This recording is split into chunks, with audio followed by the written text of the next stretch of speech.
Hello everyone and welcome back to the Joint Survival series. I'm joined by Scott as usual. What was that, a hiccup? That was me gonna whoop, but then Whoop, it sounded like a hiccup. I don't know what's happened to me. I'm in T-pose. Anyway. So the basics of the scenario today is we have got quite a lot constructed, but there's a more pressing matter to do with YouTube.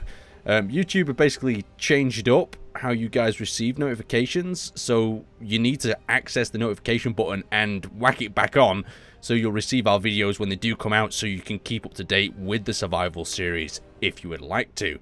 Another thing is make sure to hit that like button, because YouTube have also changed how they basically populate videos on your feed. Videos with more likes and comments now go to the top, where videos with more views but less likes and comments remain at the bottom. It's rather confusing. You'd think that more people watching it doesn't matter.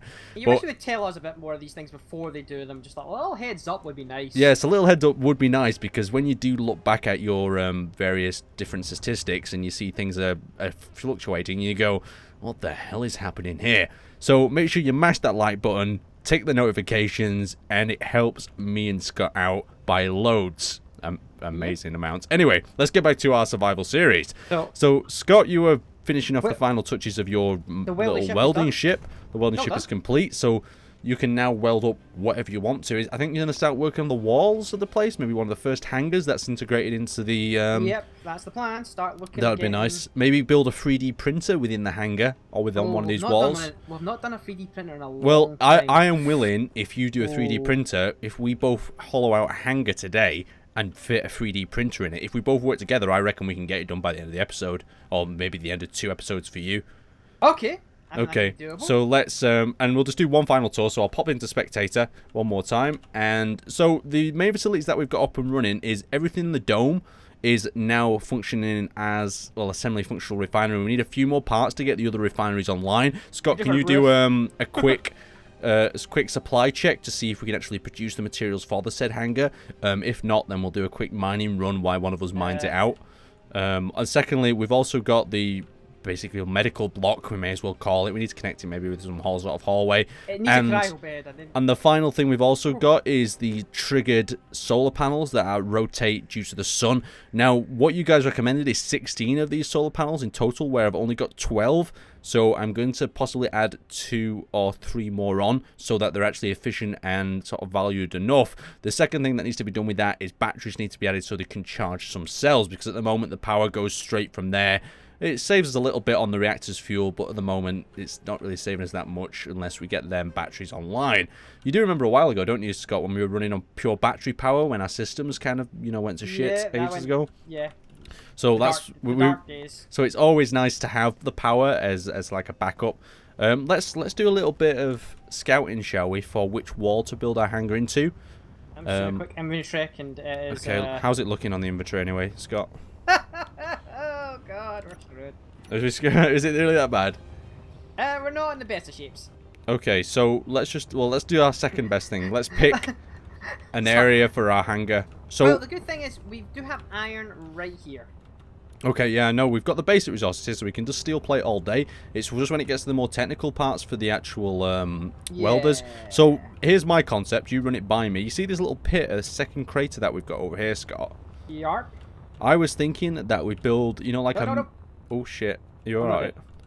I was thinking we build like a number of different raised platforms, in the center for different size ships, and then around the wall we actually have various different hangars that go in, so different size fitting bays and whatnot. Oh, okay. But I don't know if you had any ideas on the concept. That sounds a cool idea. I like it. So so if you want to pick a side for the main hangar, so what sort of size or scale? Have you got any blocks on you? No, I do not. Back to the base. Let's just nip back and grab ourselves a load of steel. A load of steel and a welder and grinder and whatnot. Let's just have a look if I've actually got them tools on me already. I do not, because I dumped everything. Oh, I dumped everything as well, because it was a smart idea. Because we don't have cryo beds yet. What's a bit of a design flaw? I will need to get that sorted. It's alright, I'll help you when I can. I'll grab that grinder, and I'll grab that welder. Small cargo container, there we go. And we've got a load of steel plates, so I'll just gonna grab. Yeah, but I'm queuing up like. Oh, actually, you know what? I'm gonna grab as many steel plates as I can actually take over. Just check my systems. Oxygen, hydrogen's all good. Back to the crater. So as long as we all connect it on one grid, I think we'll be fine.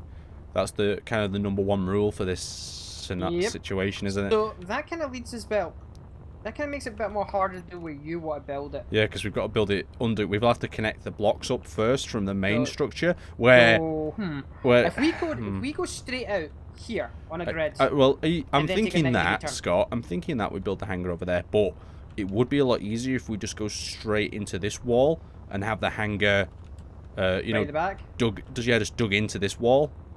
I don't know what you think about that. I mean, maybe we could always expand to that area once this area is completed.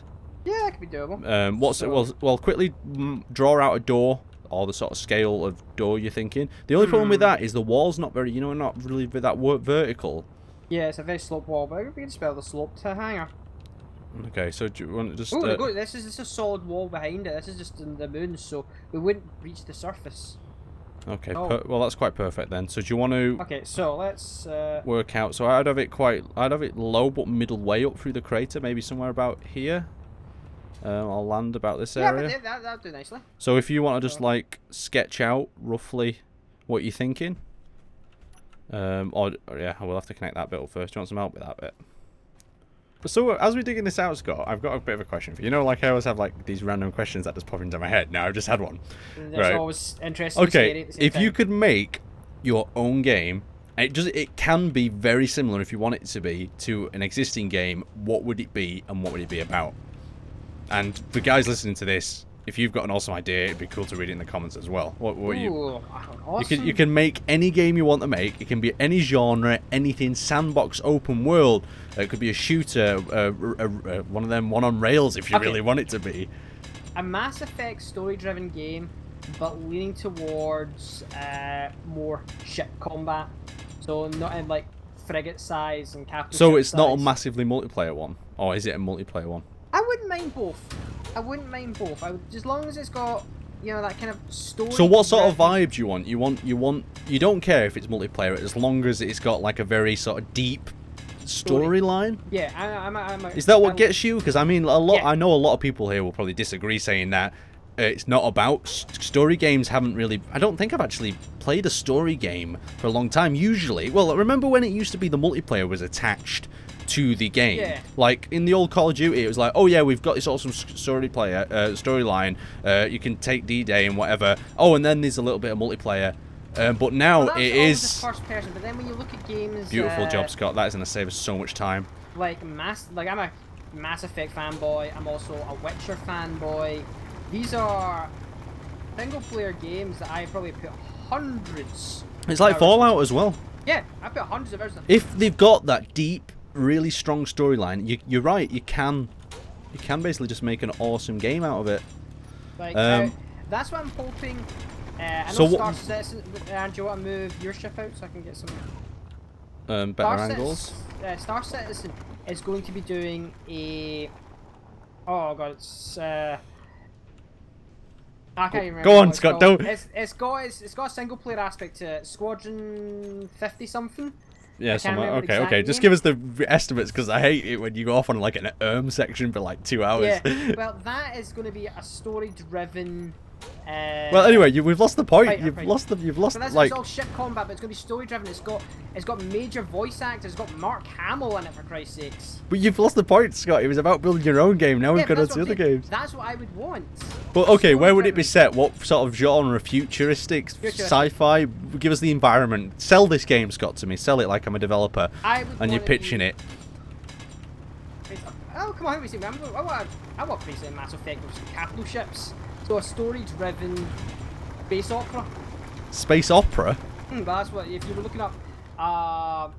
If you're looking up a genre for a book, like I read a lot of sci-fi novels. Like big capital ship bats are classed as space operas. That's what Star Wars technically is. I like, I quite like the idea or the sound that a space opera has. Oh, this hangar's looking pretty good. That's what Star Wars is. Entered your channel. Oh shit, we've gone in the wrong place. But where were we anyway? You were talking about building your dream game. So opera. you're not selling it though. You're just giving me like a vague genre. Like I want to know. Right? Okay. I spawn into this world. Do I spawn into this world, or is there a selection of ships? Is there? I would have it more like you start as a character. You're the captain. So you're a physical person. You're not a physical person. You're not a ship with a voice. Okay, that's good. So it's not like Dreadnought or them ones where you just have a ship and you take it into a battle. No. You have to tell the audience this. If you want to sell your game, Scott, to me, you've got to explain it to me. I maybe start off as a fighter pilot. Is there an XP system? Is that what you're going with, or? Ooh, so you are talking something like Mass Effect or The Witcher, where you've got or is it going to be visually driven? Like you unlock more things, your character gets this, and that. Yeah, but there's no big bar. I know no big bar. I'd have it more you're progressing, you're unlocking new things, and characters and abilities. So eventually you become, instead of just maybe a fighter pilot, you become a captain of a ship. Well, anyway, it sounds like a very interesting What would you have? What would be your... Well, as I return to the hydrogen bay, I would like... The thing is, that there's two genres I really like. You know, like the survival sort of sandbox. I really like that, but I also really like sci-fi. So what I'd really... So you've got a combination, you know, something like Dead Space, but not Dead Space, in just taking that, you know, sort of feeling it has. But you know, horror... The horror, it's horrifying, but it's futuristically horrifying. If you get what I mean. So I'd like it, you know, this was my idea. I actually tried building this game ages ago. I tried pitching it. Not to anyone, but just to my mates, saying, "Oh, guys, we could do this awesome game." So basically, it's this city with a wall around it, and the city is like a prison camp. So basically, it's set in the future, though. So these different species, different sorts of people, and basically what happens is these people are dropped in it. You know, a bit like if you've ever seen the movie, you know, Escape from LA. Is this the sci-fi game? The sci-fi version of the Hunger Games? Not necessarily, no, but these are criminals that are dropped here. They've committed some sort of horrible crime and they dropped in. And I worked it out so finely detailed, this game, like how they would drop in players and stuff, and you'd have like a vehicle that droned around the city, and at a random point you'd get thrown out. So you'd start at a different point at each time, and there'd be multiple factions. So you'd have the government faction, the idea with them to keep you in the actual walls of the city themselves, and then obviously it'd be very realistic, first person only. No HUD at all, nothing, just like no indications except if you actually look at yourself. So all damage models and stuff would be a bit like, you know, Far Cry, where you actually have to, you know, physically heal yourself, look at yourself to see what the issue is. But I just wanted it to be this very realistic but very futuristic experience, and I wanted a mixture of weapons, so things that are available on Earth, but also things that just other things like. And then it was just this immense idea of this sci-fi based. I like that. I definitely apocalypse. I like games that use minimalist HUDs. Like that's something I loved about the Dead Space franchise. I just wanted it to be really dirty. That's what games I really like. You know, games that are just really dirty, like the Fallout feeling, where everything's just covered in dust and debris, and you can just feel the time behind it. And the whole point, the only problem is, right, you know, with survival games at the moment is they're all about, you know, building your own story. But the problem is they don't really give you a goal, and you need a goal to, you know, like to succeed in a game. You want a goal because a goal drives you to do something. Yeah. So it needs a survival game with a goal, but the goal needs to vary for each of the characters. But at the same time, by helping other players achieve their goal, you know, it can benefit you. So you might start up with a random mission, like it could be find documents in such a lab in the city, or it could be just you need to kill this particular person. So you start with that random mission and you have to go and do it, and they're random every time. So like you could complete one task and then get another mission, you know, of like a trader or such another. Just like try to build this. You like the games there where you build your own story. Yeah, I like to build my own story. That's exactly it. I like being told a story. Well, I like an environment where there's a story that's happened. Like I like a zombie apocalypse is a bit fucking overused, but I mean like a virus has escaped, or something as simple as that you've lost something really important to you and you need to get it back. I like the outline of a story, but then I like do what you want to achieve it, sort of thing. Yeah, I get that. That's what kind of like when you do games like, well, what happened when you're playing like DayZ or more an Escape from Tarkov, like that's exactly it. You make your story. You've got some of these things are just actually quite boring, but then you have these amazing moments. Mm. So it's like 99% boring as hell, but that it's all that preparation. 1% of sheer anarchy. It's like when I talk about an armor mission I've done, and you glaze over the fact that you took 40 minutes to get to the objective and all, but that 5-minute firefight. Well, I mean, this is the thing, isn't it? Like I'm asking this everyone. I mean, do people prefer action all the time, or do they prefer a lull? And there's a lot of gamers out there that just want action, action, action, and that's why games like first-person shooters sell so well, because they want to get home from work and they just want to get some action. They want to get the heart rate up and whatnot. Where like playing armor after work is sometimes you're gonna spend like 2 hours just getting to a point to observe a target. Like, not everyone's gonna want to do that when they get home. Yeah, it's getting the balance right, of getting the balance of yeah. action, adventure, and whatever you want to make. But anyway, very interesting concepts. I'd like to hear what everyone has who's watching this, what sort of ideas for a game. I mean, if it ends up as a paragraph, usually I'll get distracted by reading it or whatnot. It is an interesting topic. What would you like to see? I like Space Engineers for, like, I like this game because you get to see you get a little bit your sci-fi fancy of building your cool sci-fi base or ship, and I think it's mainly to do with what the community's brought into it. Can I borrow your ship to do some mining? Yeah, where all the Keen is giving everyone is the tools to build. It is. It's like Lego, isn't it? Like, you give someone a big box of Lego, and you'll be amazed what then people do with it. That's just the excitement of it. Like, give them the tools, see what people create. And I remember when Space Engineers first came out and people were building stuff, it was really simple. Like, I think I built a hangar door and people were just amazed by it, and now people are building all sorts of gravitational weaponry and whatnot, and it's just an amazing magnitude of what is possible when people put their minds together. And I think, to be honest, it's very good for your mind, this sort of game, more than just, you know, blasting people with an assault rifle, even though that can be quite enjoyable. This is like educational. It teaches you physics.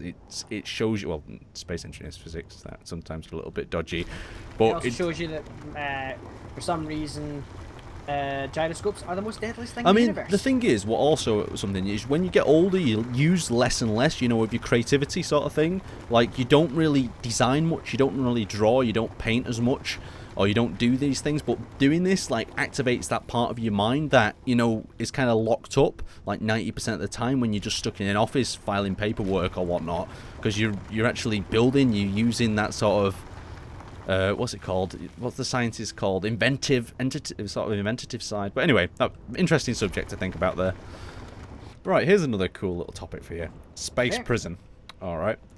How do you think a space prison would work? Okay, right, and I'm going to give you a few factors, right? I was thinking about this the other day when I was baiting it in, you know, that prison management game? I don't know what it's called. Prison Architect? Okay, yeah, but a space prison, right? So you've got multiple cultures, you've got multiple different societies and people, right? But you've got one prison to house them all, right? You decide on how you split up the different prisoners and different whatever. Go. That is your task. Probably just down level of crime and gender. Not, wouldn't you split them based on which alien species they are, or would that be kind of like alien space? Species, not just humans. So no, you've got multiple aliens. You've got different sorts of people. I'd probably just go by. You think of prisons, you're thinking low budget. Mm-hmm. Not a lot of money. So you're already planning for hard times in your prison, Scott. low budget. I would say we'd be dividing it by crime, or would you do it still by crime or crime and what kind of atmosphere they breathe.